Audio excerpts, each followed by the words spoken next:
The real face of power. Power, what is it really? Is it just about control, authority, or influence? Or is it something deeper, more intimate, more connected to the core of who we are as human beings? I've spent a lot of time thinking about this lately, trying to understand the nature of power and how it truly shapes us. Maybe it's because I've noticed how easy it is for people to crave it, to think that it's the key to everything. We see it everywhere, in politics, in business, in the media, and it often seems like the answer to all our problems. But what if it's more complicated than that? What if real power is about something else entirely? I've come to realize that power isn't just about holding positions of authority or having the ability to make others do what we want. Power is, in fact, much more personal. It's about the internal strength we possess, our ability to choose, to make decisions that shape our own lives, to change the world around us. And yet, in a world that often values external displays of power, we tend to forget that this inner power is just as crucial, if not more so. For me, the power we have inside ourselves is the most meaningful kind. It's the power to choose our actions and decisions, to shape the course of our lives even when everything feels uncertain. But as much as this personal power is empowering, it's also fragile. Life isn't always kind. It throws challenges our way, makes us question everything we've ever known about ourselves and others. Sometimes, the weight of the world seems to press down on us, making us feel small, insignificant. And yet, in those moments of vulnerability, there's a truth we can't escape: power can also corrupt. It can make us forget about others, make us blind to the needs and emotions of those around us. We've all seen the damage power can do when it's used recklessly. History is filled with examples of leaders who misused their power, causing suffering for those they were meant to serve. We see it every day, whether in corporate boardrooms, government halls, or even in our own homes. Power can be dangerous when it's unchecked, when it's not tempered with empathy and understanding. The more power someone has, the more they may start to lose sight of the people they're supposed to care for. That's a hard truth, but one we can't ignore. But here's where it gets complicated: power isn't inherently evil. It's what we do with it that matters. Power, when used responsibly, can inspire, uplift, and transform. Think of the people who use their power to make a difference in the world: activists, community leaders, teachers.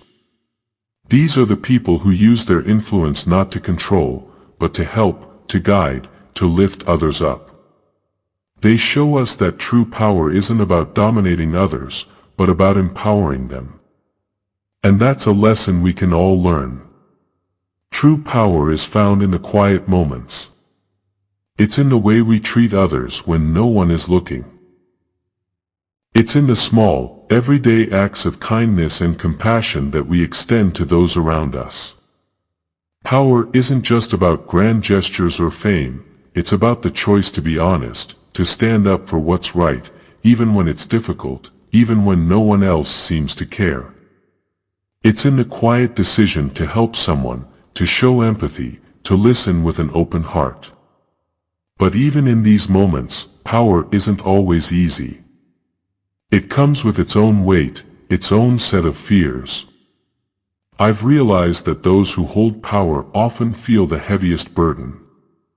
It's not always confidence and certainty that come with it.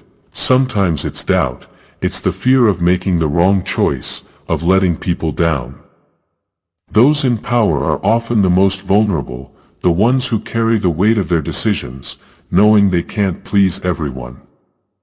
That's the emotional side of power, the struggle, the sleepless nights, the uncertainty. It's a part of power that doesn't get talked about enough, but it's real. And it's human. Yet, even in those vulnerable moments, we can choose to use our power for good. Power becomes truly meaningful when we acknowledge our flaws, our mistakes, and still choose to act with kindness, with integrity. Leaders who admit their wrongs and learn from them are the ones who inspire trust and loyalty. This kind of power is rooted in humility. It's the power that comes from knowing we're not perfect, but we're willing to try, to grow, and to make the world better in whatever way we can. Power isn't a destination. It's a journey. It's about how we respond to life's challenges, how we rise when we fall, how we treat others even when it's hard. True power is found in choosing empathy, choosing kindness, and choosing to stand up for what's right, even when the world doesn't seem to care. It's about living with intention, with integrity, with the understanding that our actions have consequences, and that we have the ability to shape the world around us. So, what is real power?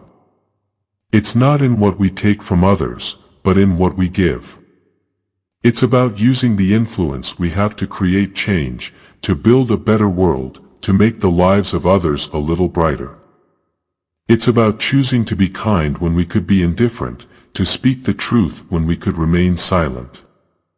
True power lies in our ability to make a difference, not in grand gestures, but in the quiet moments of everyday life. In the end, we all have power. The question is, what will we do with it? Will we use it to control, to dominate, or will we use it to help, to uplift, and to create a world that's kinder, more compassionate, more just? The choice is ours, and the power is within us all.